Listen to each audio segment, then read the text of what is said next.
God is good. Thank you for your subscribe.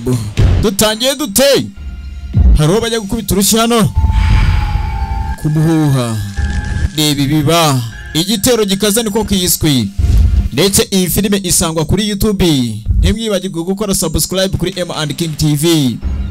Bakisi igitero gikaze pita imbaraga zidasanzwe n'umukozi w'Imana muramubona aho twatangiranye episode ebyiri ziri kuri YouTube zisobanuye. Ibi ni muri episode ya gatatu mudakwiye gucikwa. Bakise igitero gikaze dore karya ukumve nyagasani Imana. Hey!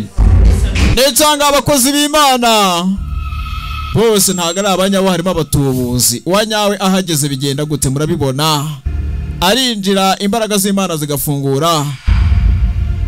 Dore uwanyawe bakise igitero gikaze. Mukore subscribe kuri M&KING TV. Turahabana ngesaga mwiza zisobanuye mu Kinyarwanda.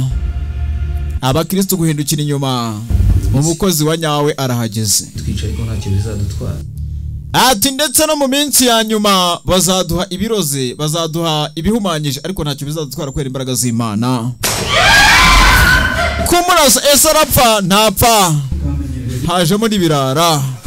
Iyi ni episode ya gatatu, ebyiri za mbere ziri kuri YouTube zisobanuye. Nimucikwe Mushashi Josiane ni director wako. Hey, kari kuri YouTube gasobanuye episode ya gatatu nago igomba kubacika people. Bimeze bite?